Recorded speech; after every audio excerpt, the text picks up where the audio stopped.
Halo teman-teman, perkenalkan nama saya Novita Sari Arifin. Di sini saya akan mempresentasikan final project visualization yang sudah saya kerjakan.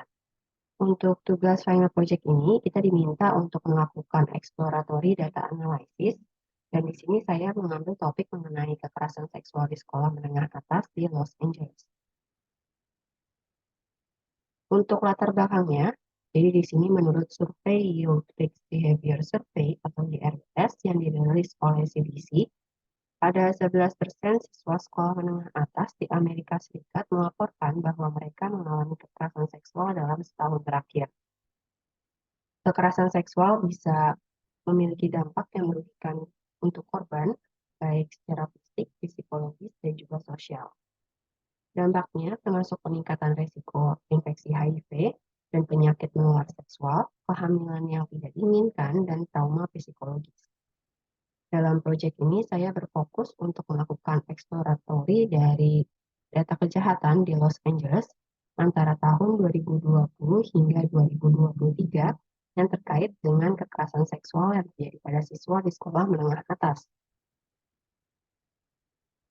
Untuk datasetnya, di sini saya menggunakan dataset yang diperoleh dari Departemen Kepolisian Los Angeles, di mana di data ini menyediakan kumpulan data kejahatan dari tahun 2020 hingga 2023. Data ini didasarkan dari laporan kejahatan asli yang ditulis pada kertas, sehingga mungkin saja terdapat ketidakakuratan dalam kumpulan data karena data-data ini diinput secara manual. Untuk datasetnya ada 28 kolom. Untuk secara spesifiknya bisa teman-teman akses di link berikut. Karena proyek ini berfokus pada kekerasan seksual terhadap siswa di sekolah menengah atas, maka dilakukan filter terhadap dataset berdasarkan kriteria berikut. Untuk share and code description-nya, jadi ini ada kolom yang namanya crime code description yang mewakili jenis kejahatan. Untuk crime code description yang dipilih adalah sebagai berikut. Di sini untuk crime code-nya adalah kode-kode dari kejahatan seksual. Lalu untuk yang victim age-nya, ini mewakili usia korban, di mana usia yang digunakan berkisar dari 14 hingga 18 tahun, yaitu usia siswa pada sekolah menengah atas. Lalu untuk premise description, ini menunjukkan lokasi kejahatan, dan premise description yang dipilih adalah high school. Untuk objektifnya, di sini total ada 10 pertanyaan yang akan kita bahas di bagian insight-nya ya teman-teman.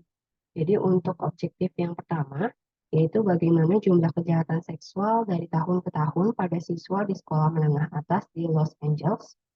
Di sini ada grafiknya. Berdasarkan grafik ini, jumlah kejahatan seksual pada siswa di sekolah menengah atas terus meningkat dalam rentang tahun 2020 hingga 2022. Lalu pada tahun 2021 ya, ada 52 laporan kasus kejahatan seksual, di mana mengalami kenaikan sebesar 188,89% dibandingkan tahun sebelumnya. Lalu pada tahun 2022, di sini terjadi kenaikan sebesar 42,31% dibandingkan dengan tahun 2021. Dengan total ada 74 kasus.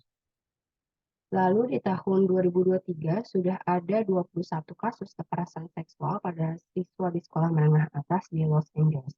Namun jumlah ini hanya mencakup periode dari awal tahun hingga 19 Juni 2023. Karena data set yang tersedia hanya sampai 19 Juni 2023. Lalu objektif yang kedua, apakah ada kemungkinan jumlah laporan kekerasan seksual akan bertambah di tahun 2023? Di sini saya membuat sebuah bar chart dari masing-masing tahun dan masing-masing bulan di setiap tahunnya ada berapa laporan kasus. Di sini pada tahun 2020 ya, ada beberapa bulan yang tidak ada laporan kasus. Ada 7 bulan di sini, yaitu April, Juni, Juli, Agustus, September, Oktober, dan juga November. Lalu di tahun 2021, di sini ada 5 bulan tanpa laporan kekerasan seksual, yaitu Februari, April, Mei, Juni, dan Juli. Meskipun ada 5 bulan tanpa laporan, tetapi tetapi jumlahnya berkurang dibandingkan tahun 2020 yang 7 bulan ya. Lalu pada tahun 2022 minimal ada satu kekerasan seksual yang terjadi pada setiap bulannya. Dari Januari sampai dengan Desember minimal ada satu. Lalu dalam rentang bulan Januari hingga awal Juni 2023 terdapat laporan kasus setiap bulannya dengan minimal satu kasus. Kalau dari pola yang terlihat, terdapat indikasi bahwa jumlah kasus kekerasan seksual di tahun 2023 berpotensi untuk bertambah. Lalu objektif yang selanjutnya, berapa lama waktu yang dibutuhkan oleh korban kekerasan seksual untuk melapor? Apakah lamanya waktu yang dibutuhkan untuk melapor akan berdampak pada jumlah kasus kekerasan seksual? Di sini saya melakukan proses pengurangan ya dari tanggal terlapor dikurangi dengan tanggal terjadinya kekerasan seksual tersebut. Lalu saya kelompokkan menjadi 7 kategori di sini, yaitu ada pada hari yang sama ya, dalam seminggu dilaporkan, dalam sebulan dilaporkan, dalam 3 bulan, dalam 6 bulan, dalam setahun, dan lebih dari setahun. Kalau berdasarkan grafik ini, waktu yang dibutuhkan oleh korban ini untuk melaporkan kekerasan seksual bervariasi. Lalu terdapat cukup banyak korban yang melaporkan kasus dalam waktu 1 minggu, namun ada juga korban lain yang membutuhkan waktu 1 bulan atau bahkan lebih lama untuk melaporkannya. Di sini saya coba spesifikkan berdasarkan jumlah harinya, dan di sini saya menggunakan warna untuk menggambarkan hari terlama. Kalau kita lihat di grafik ini, ada yang berwarna merah gelap yang menunjukkan waktu terlama yang diperlukan oleh seorang korban untuk melaporkan kekerasan seksual yang dialaminya. Waktu terlama ini mencapai 873 hari atau setara dengan lebih dari 2 tahun, dan hal ini menunjukkan adanya kemungkinan jumlah kekerasan seksual di beberapa tahun sebelumnya tadi bisa juga bertambah, karena korban membutuhkan waktu yang cukup lama untuk melaporkan kekerasan yang dialaminya. Untuk lamanya waktu yang diperlukan untuk melapor, ini bisa dipengaruhi oleh beberapa faktor. Yang pertama bisa juga oleh manipulasi oleh pelaku yang menggunakan kekuasaannya untuk memaksa atau mengintimidasi korban agar diam. Yang kedua, pelaku kejahatan seksual bisa memanipulasi korban dengan mengatakan bahwa apa yang terjadi adalah normal. Lalu yang ketiga, korban mungkin merasa malu dan enggan mengungkapkan apa yang dialaminya. Mereka mungkin merasa bahwa itu adalah kesalahan mereka atau merasa malu dengan kejadian tersebut, sehingga sulit bagi mereka untuk mengungkapkannya. Selanjutnya ada objektif bagaimana perbandingan jumlah korban perempuan dan laki-laki dalam kasus kekerasan seksual selama beberapa tahun terakhir. Kalau berdasarkan grafik yang ini, korban kekerasan seksual dapat terjadi pada perempuan maupun laki-laki. Selama beberapa tahun terakhir, jumlah korban perempuan ini maupun laki-laki terus mengalami peningkatan. Lalu jumlah korban perempuan yang mengalami kekerasan seksual lebih tinggi dibandingkan laki-laki. Kalau menurut UNICEF, cukup banyak anak laki-laki yang mengalami pelecehan seksual dan memilih untuk tidak mengungkapkannya kepada siapapun. Sehingga ada praduga bahwa kasus yang terjadi pada laki-laki mungkin saja lebih banyak dari yang terlaporkan. Selanjutnya ada bagaimana distribusi lamanya waktu pelaporan berdasarkan gender. Di sini dari grafiknya, distribusi waktu yang dibutuhkan oleh korban perempuan memiliki variasi yang lebih besar dibandingkan laki-laki. Terlihat bahwa dari tahun ke tahun, untuk korban perempuan semakin cepat untuk melaporkan kejadiannya. Sementara pada laki-laki di tahun 2021, di sini sempat membutuhkan waktu yang lebih lama untuk melaporkan, namun turun lagi di tahun 2022. Lalu bagaimana distribusi ras dari korban berdasarkan gender? Kalau berdasarkan grafik ini, ras korban kekerasan seksual pada korban perempuan memiliki variasi yang mencakup dari ras Hispanik atau Latin atau Meksikan yang ditandai dengan H. Lalu ada juga kulit hitam, B, kulit putih, W, Asia, A, dan etnis lain yang ditandai dengan O. Ini menunjukkan korban perempuan berasal dari berbagai latar belakang ras. Pada korban laki-laki, ras korban terdiri dari ras Hispanik, Latin, atau Meksikan, dan kulit putih di sini. Dan ini yang perempuan, lebih banyak dibandingkan yang laki-laki, ras korbannya.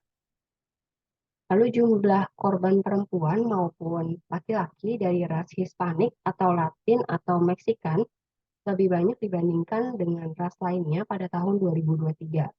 Hal ini mungkin saja terkait dengan data sensus dari populasi ras di Los Angeles tahun 2023 yang menunjukkan jumlah tertinggi dari ras Hispanik atau Latin. Sini saya juga membuat bar chart dari populasi ras di Los Angeles yang datanya ini saya ambil dari referensi ke-6. Jadi teman-teman bisa cek referensinya di bagian bawah. Lalu untuk ras kulit hitam ini menduduki posisi keempat sebagai ras terbanyak di Los Angeles. Ini. Tapi perempuan ras kulit hitam menjadi korban terbanyak kedua.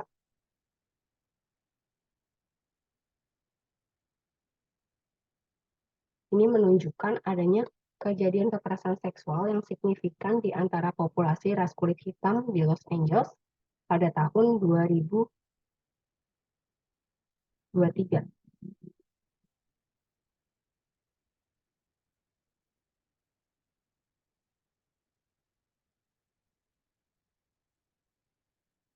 Lalu bagaimana pola waktu terjadinya kekerasan seksual selama beberapa tahun terakhir, termasuk jam-jam yang sering terjadi? Di sini saya membuat sebuah line chart.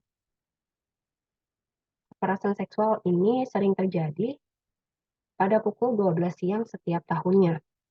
Lalu rentang waktu terjadinya kekerasan seksual menjadi lebih panjang pada tahun 2021, mulai dari pukul 00 hingga pukul 21. Lalu di jam-jam tertentu, yaitu di jam 8, 10, 14, dan juga 16, mulai menunjukkan lonjakan jumlah kasus. Pada tahun 2022, kekerasan seksual terjadi dari pukul 00 hingga 18, dan dari pukul 20 hingga 23.00. Dan di jam-jam tertentu, yaitu di jam 8, jam 10, dan jam 16, mulai menunjukkan lonjakan jumlah kasus. Lalu di tahun 2023, sejumlah kasus kekerasan seksual terjadi pada jam pagi ya, yaitu pada pukul 8 hingga pukul 10, dan juga pada siang hingga sore hari, yaitu dari jam 12 hingga 18.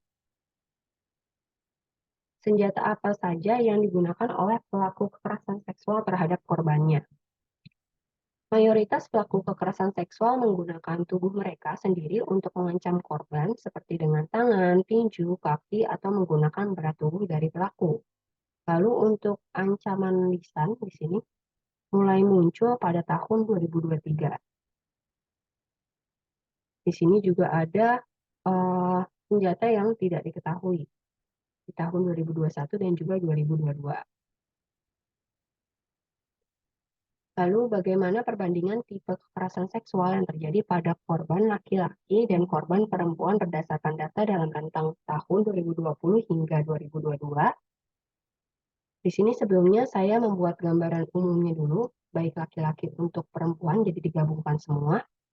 Kalau berdasarkan data secara keseluruhan, kekerasan dengan kontak seksual atau battery with sexual contact adalah jenis kekerasan seksual yang sering terjadi pada laki-laki maupun perempuan. Jika dilihat dari rentang tahun 2020 hingga 2022, hampir semua jenis kekerasan seksual mengalami peningkatan dari tahun ke tahun. Lalu di sini kita coba lihat dari yang laki-laki, korban laki-laki. Pada kasus kekerasan seksual yang melibatkan korban laki-laki, terdapat beberapa jenis kekerasan seksual. Yang pertama, battery with seksual kontak, lalu letter salute, phone call salute, lalu ada juga indecent exposure, lalu child pornography. Lalu untuk yang perempuan, di sini pada korban perempuan terdapat lebih banyak variasi kasus kekerasan seksual dibandingkan yang laki-laki tadi. Lalu bagaimana perbandingan jumlah laporan kekerasan seksual yang dialami oleh kantor polisi dari tahun ke tahun berdasarkan data dalam rentang tahun 2020 hingga 2023? Dari gambar ini menunjukkan peningkatan jumlah laporan kekerasan seksual yang dialami oleh kantor polisi dari tahun ke tahun.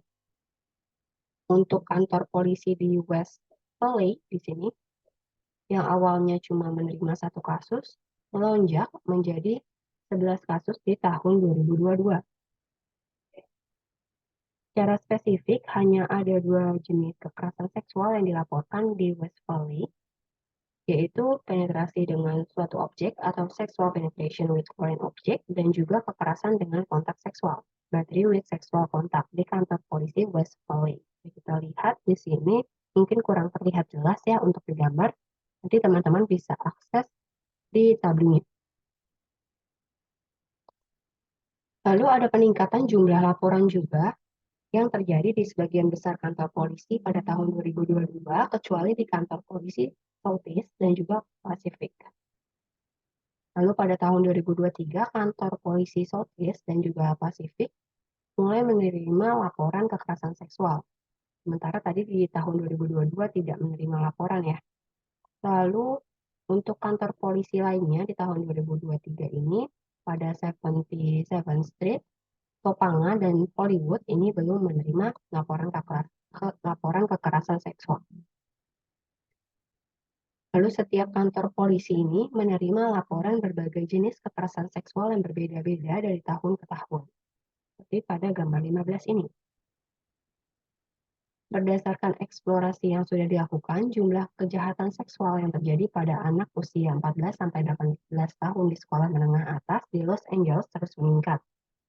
Meskipun tidak ada cara yang mudah untuk melindungi anak-anak dari pelecehan seksual, ada beberapa langkah yang bisa diambil untuk mengurangi resiko tersebut. Salah satu organisasi yaitu RAIN, yang menyediakan informasi tentang cara memeriksa kondisi anak untuk mendeteksi secara dini kekerasan seksual yang terjadi dan menghentikannya. Ada beberapa artikel yang disediakan oleh RAIN yang membahas cara berkomunikasi dengan anak agar menciptakan lingkungan yang nyaman bagi mereka untuk berbicara tentang pengalaman mereka. Selain artikel-artikel tersebut, masih banyak artikel lain tentang kekerasan seksual dan cara penanganannya yang bisa kita baca untuk memahami situasi dan kondisi lebih cepat. Lalu di sini organisasi Helping Survivors juga memberikan beberapa saran untuk mencegah dan menangani kasus kekerasan seksual di sekolah. Yang pertama, bisa mengimplementasikan kebijakan yang kuat terkait pelecehan seksual, lalu memberikan pelatihan untuk mengenali tanda-tanda pelecehan seksual dan kekerasan seksual, lalu melakukan pelatihan kepada staf mengenai kewajiban pelaporan. Yang keempat, menyediakan proses pelaporan yang jelas dan mudah. Lalu ada melaksanakan pemeriksaan latar belakang yang ketat dan prosedur rekrutmen terhadap staf sekolah. Lalu menjalankan penyelidikan menyeluruh terhadap setiap laporan dan membangun budaya yang mendorong komunikasi terbuka. Untuk visualisasi yang tadi teman-teman lihat bisa diakses di sini.